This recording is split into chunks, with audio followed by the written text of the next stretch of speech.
les addictions de Pierre Palmade étaient connues de tous dans le milieu du showbiz.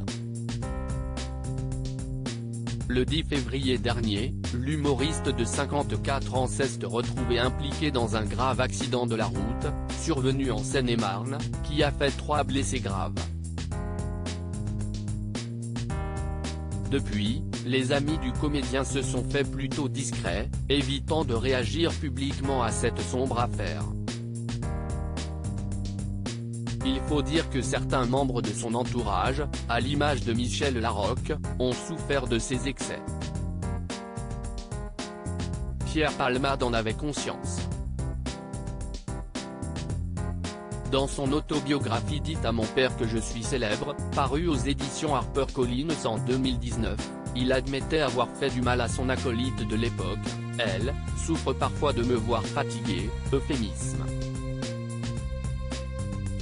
Ceci dit, elle s'amuse aussi lorsque je lui raconte ce que j'ai fait pendant la nuit, racontait Pierre Palmade. Si Michel Larocque s'est souvent sentie impuissante face aux excès de l'humoriste, elle est tout de même restée présente pour son camarade. Et elle n'est pas la seule.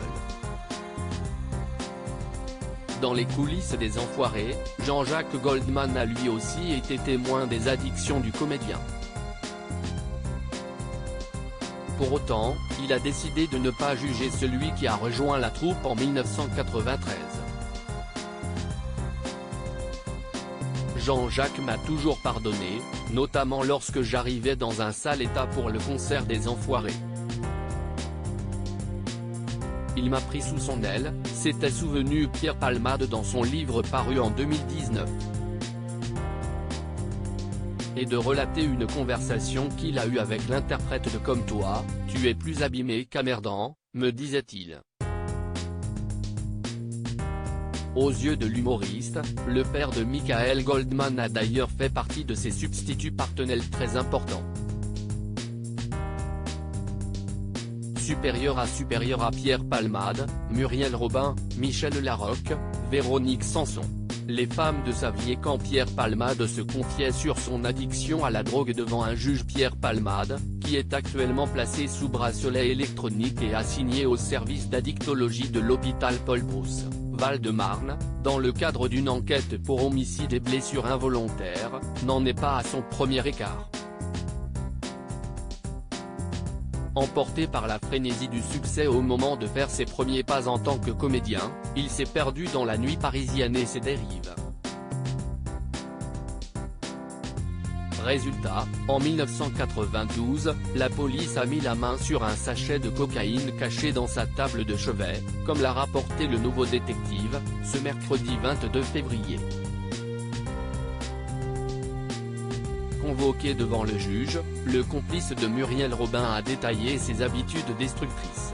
5 grammes de poudre blanche par semaine, soit 7 ou 8 rails par jour.